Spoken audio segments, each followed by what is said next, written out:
I'm Andrew Zimmern, chef, teacher, author, educator, sometimes TV guy.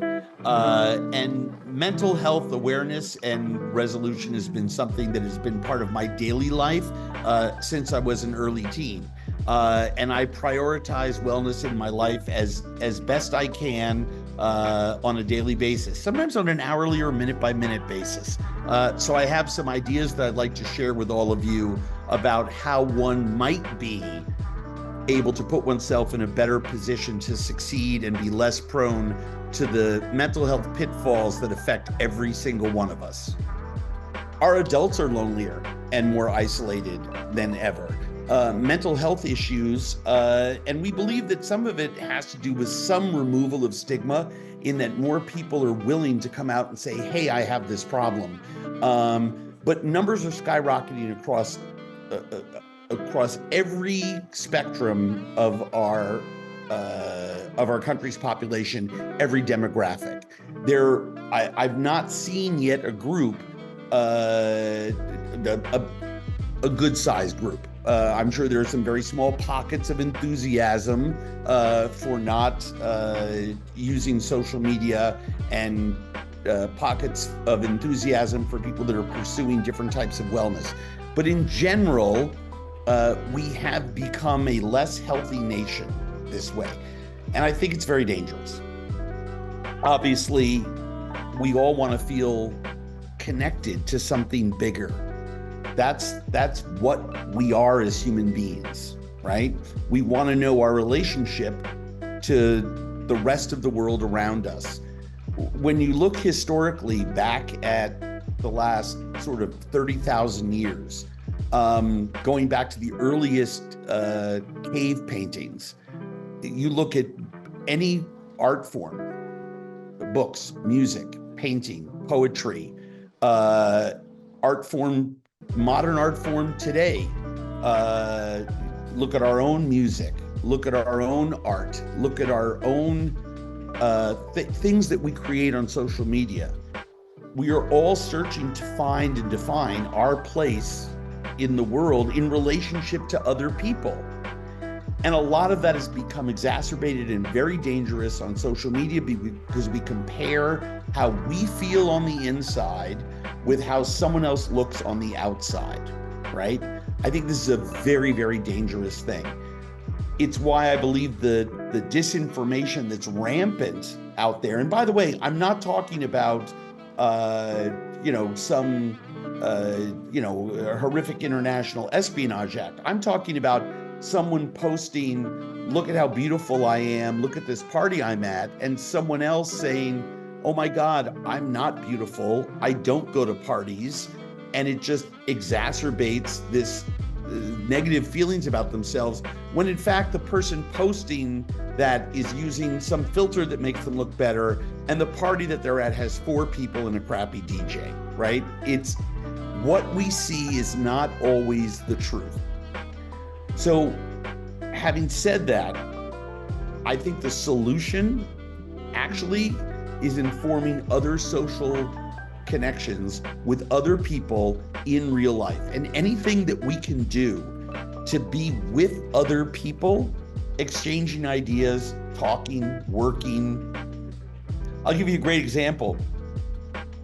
If you're a member of a book club and you also go to the gym and you also have a job, there's 3 places that you're going to connect with other human beings.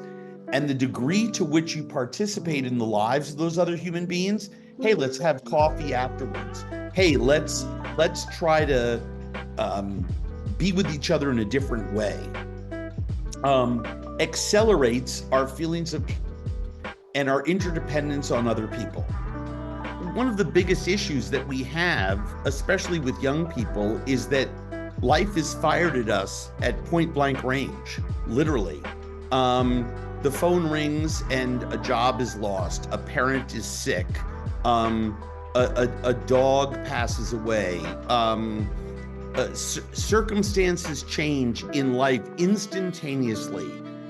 No piece of life sort of happens and evolves very slowly and allows you to make decisions along the way that are really easy, that allow us to navigate it beautifully. I wish that was the case, right?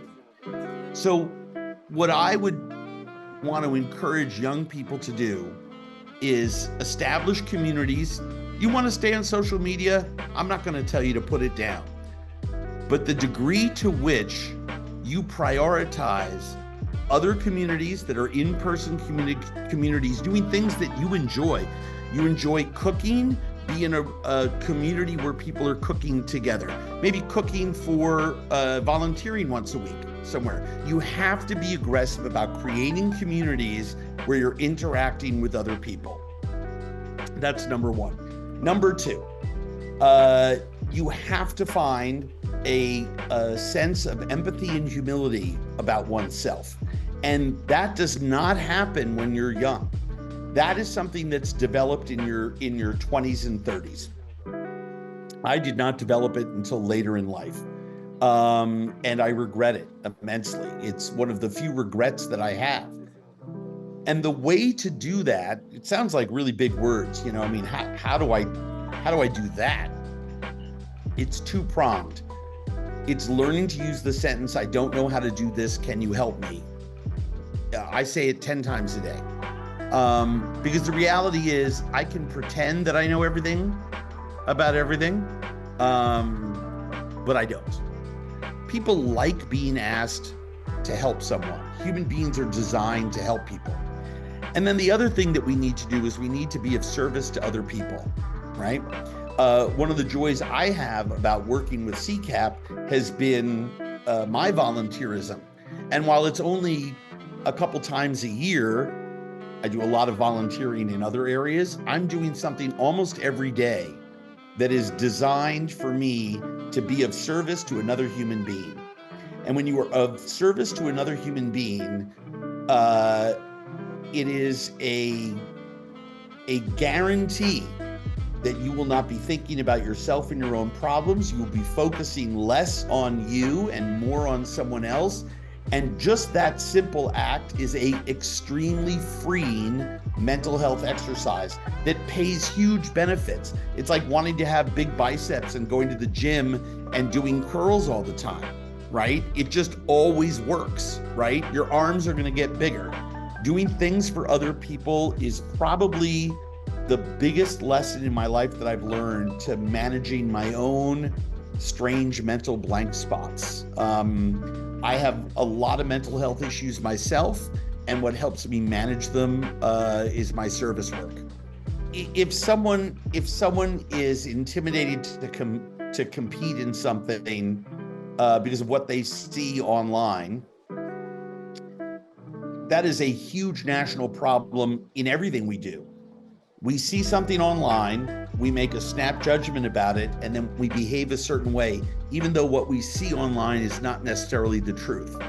And our brain is always telling us things that are untrue. Some of us have negative self-talk. Some of us have imposter syndrome. Some of us have negative future fantasizers, right? You know, the people are always saying, I can't do this, it won't work out, even though we haven't tried it yet. Those are all really concerning trends to me as a parent, as someone who mentors a lot of young people, as someone who owns businesses where there are young people who I want to thrive in the four walls of our space. I think, you know, there's an old sort of spiritual homily that says compare and despair, right? We all have our own journey, right? Someone else looks great right now at age 21 with this plate of food. And 2 days later, because as I mentioned before, life is fired at point blank range, everything changes. And the person who was not ready to be in that competition or felt they weren't ready becomes the next, you know, Mashama Bailey, the next Thomas Keller, the next Ashley Christensen, the next Gregory Gourdet, the next, I mean, you just Marcus Samuelson, you just name the these people at the big kids table in the food world, and all of a sudden they're there. I would encourage people to remember that there are hundreds of paths to success. None of them are linear. None of them are on your schedule. None of you are dictating the timetable. What one does in life is be a good person, do things for other people, learn as much as you can, participate in things, and then eventually, a year or 5 years later, someone hands you the ball with no time left on the clock. Your team is tied with the other team, and you step to the free throw line. And if you've been doing those things, you're going to make the free throw. It has never failed. If you focus on the bright, shiny object, you're just looking at this. If you focus in your world at large, you're looking at everything, and you've increased the amount of opportunities in life dramatically. I think what happens too much is we prioritize these contests, right? And I would argue, while I definitely believe in competition and winning, I mean, I'm 62. I was pissed off when they took dodgeball out of the public school that my kid went to. I was the person who was initially upset that they gave out participation trophies to everyone. And while I no longer feel that way, I do feel that those are two very polar opposites of what we do in life. We set up contests and competitions where we're awarding one person, and we also are trying to make everyone feel like they've achieved. I think neither of those things is true. I think what we need to prioritize is the process in life, right? And I believe more in process or journey than I do in destination. I think it's very, very, very important for people to understand that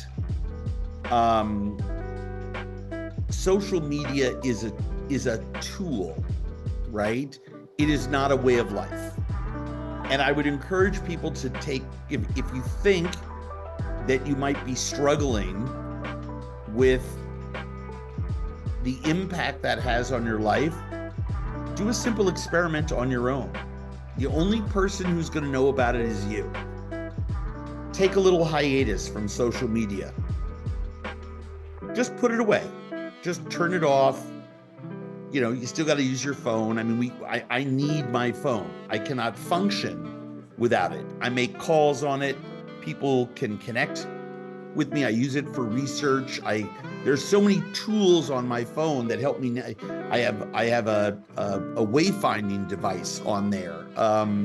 I live in a slightly rural part of Minnesota and have to travel into the city. I'm always in my car driving. I mean, I need my phone. However, you can just simply not go on social media. Try it. Try a little experiment. See how long. Disappearing from it for 2, 3, 4, 5, 6, 7 days will teach you more about your interdependence on that community than almost anything else. I think when you have that urge to check in with it, I would write down what that feels like, because I think one can see by writing things down what your sort of tripwires in life are, what your triggers are. And again, I think the degree to which, and I hate to be repetitive, we actually participate in other communities is really important. If we do that experiment with social media, and we find that we have a crushing desire to hop back on, let's say maybe at an extreme, even an addictive desire to hop back on, I do think we get addicted to checking in every single day and communicating on this device. Studies, recent ones, are showing that it is an addictive thing. and you put it away, then you have automatically found one thing that you can ask somebody for help with right away. I can't help but pick up that it has control over me, right? Can you help me with that? You can ask your best friend. You can ask an adult you trust. If you're in recovery, you can throw it out to whatever group function that you're participating in recovery life in. You can ask it anonymously online. Social media is good for a lot of things. A lot of my recovery takes place on social media. There are groups and chats in which I participate, meetings in which I participate. I know it sounds almost like a fractured journey of wellness, but if your problem is constantly being on social media and constantly feeling beat up by it, why not throw that question out to your group on social media and see what answers you get in your chat? Real ones, right? There are baby steps that one can take, right? I wouldn't necessarily go online and say, I'm feeling depressed and suicidal and I don't know what to do. I think that's a phone call to a friend, right? But I do think one can put other questions out there. That's a really hard sentence to say. And I learned to do that very late in life, right? But what I would do is I would encourage people. I'm very big on experiments, as you might have noticed. Take a little notepad, doesn't have to be a big one, just a small little cheapy notepad. We all have one lying around. And make a list for a day. Just keep it open and make a list of issues in one's life. And make a commitment to yourself that within a week, you're going to ask one person with help with one of them. I guarantee you it will work out. Once you have some personal experience with using that sentence, you can then use it for another thing, and another thing, and another thing. Once you've done this a couple times, once you've used this tool a couple times, you see that it has incredible benefits. And look, we're human beings. When we use something that works and brings us some kind of joy or happiness or solves a problem, it instantaneously becomes our newest favorite thing to do.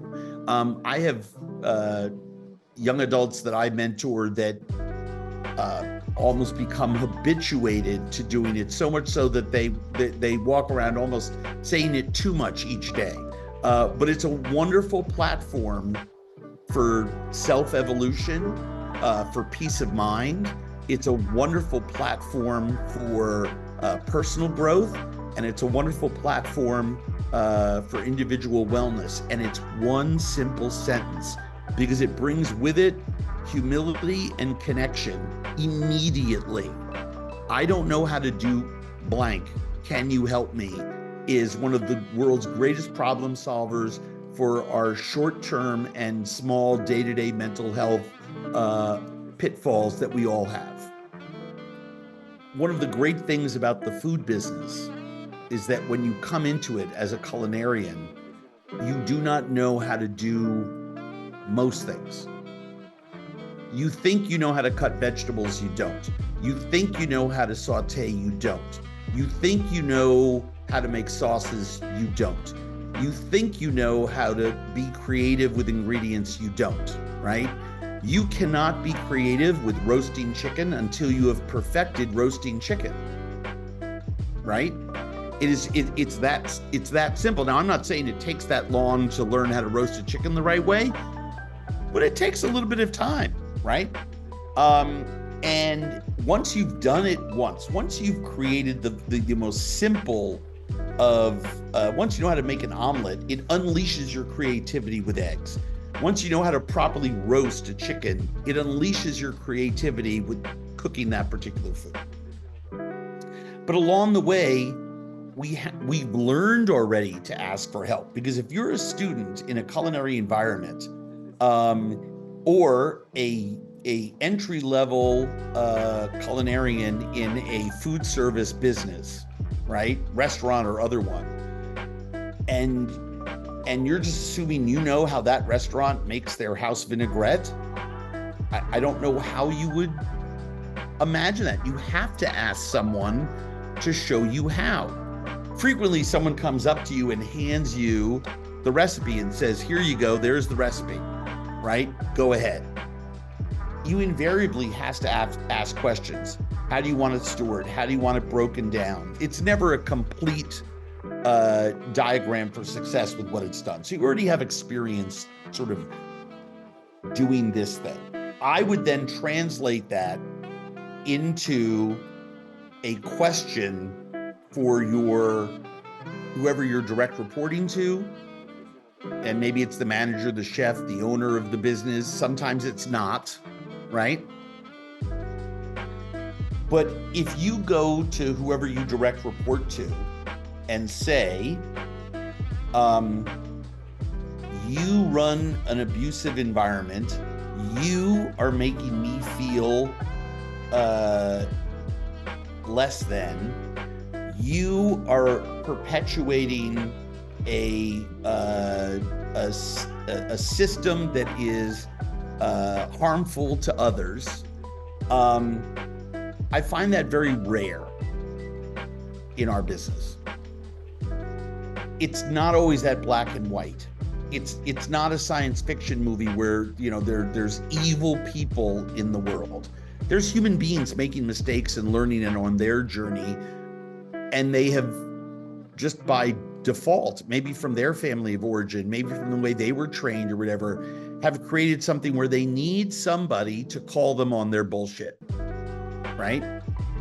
So rather than going up there and making you statements, because if you said that to me, I would say, no, I don't. No, we don't. No, we don't. Conversation's over, and we're just banging heads. I think it's very important to make I statements. I don't use the word, I've eliminated the word but from my vocabulary. I use the word and. It's more inclusive. I, in conversations, try to never use the word you, unless it's referred to in a secondary or referential place, where I actually have to say, when I saw you throw the knife at someone, or when, throw the lamb chop at someone, right? I mean, there's times that word is unavoidable, but I basically try to avoid it. And you live in I statements. It becomes, I feel that this environment is not conducive to my wellness. I experienced people throwing things in this kitchen. I experienced a sense of fear about that. Help me understand how I should handle that. Now, immediately, that person cannot say no, no, no. It is by using I statements, we inspire a conversation. And I'm not turning around for a reason. I made hundreds of these in my lifetime. This is a card that I had made. It's got two sides. It's from Brene Brown's book, Daring Leadership. And it has a suggestion on one side about having tough talks. Just a couple of sentences. Because when I was young, I didn't want a book on how to do something. I wanted a cheat sheet on how to do something. So there's why and how, and there's bullets.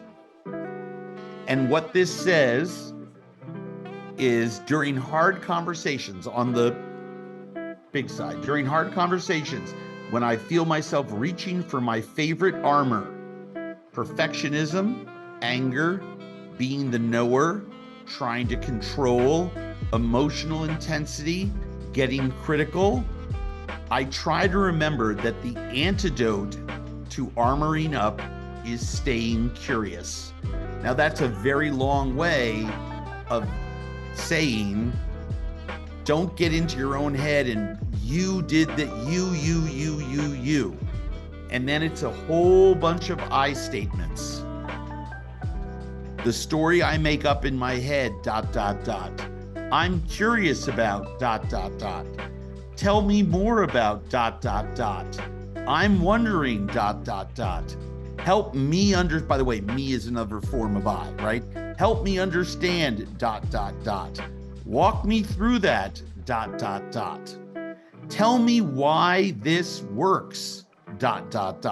Actually, my favorite. Curiosity in the form of I statements and I questions is the biggest solution to resolve problems in the workplace. Now, when you ask those questions and someone says, are you blanking kidding me? We don't have time to waste on that. Get back to your station. You immediately know that that is an environment that you should not be in. Now you have a choice at that point. You can leave, which is valid. Or let's say it's a lower level supervisor. You can just acknowledge, not get angry, not get critical, take a couple deep breaths, do what we all do, go into the walk-in, take a couple deep breaths, and then go seek out a higher level supervisor and say, I experienced something today and I need help understanding. And tell them what your experience is. When I was coming up, self-awareness was not prioritized. Group success was not prioritized. None of these things were prioritized. No one gave a crap about anybody else's feelings. That's really not the case anymore. I was just at a conference a couple days ago, the Philly Chef Conference, and I made the statement that over the last 10, 12 years, our industry has done more to change itself than almost any other industry I know of. I'm not sure there's a restaurant group out there, even fast fooders now have mandatory check-ins with managers and their employees in a healthy, inclusive way. This is an incredible leap forward in progress. So I think when you actually write something down, I'm going to wave when you really write something down and put it in that sort of general assessment and format that Brene Brown suggested, right? Be curious and make I statements. Don't assume that, oh, those people are bad people and that experience with person X means everyone feels that way. Maybe supervisors would be horrified to know that a certain situation is going on. Maybe they would be horrified to know that you're being made to feel a certain way. Not feel a certain way, made to feel a certain way. Sometimes our own feelings are BS. Sometimes our own feelings are manufactured in our head, which, by the way, does not always tell us the truth. My ideas about things are not always the truth. I need other people to help me determine what the truth is. So that's where talking to other people comes in. And if you then use I statements in being curious, you have started a conversation. You're not inviting headbanging. And I think those are very, very valuable tools to develop. And I think it's a way of life that really and truly works.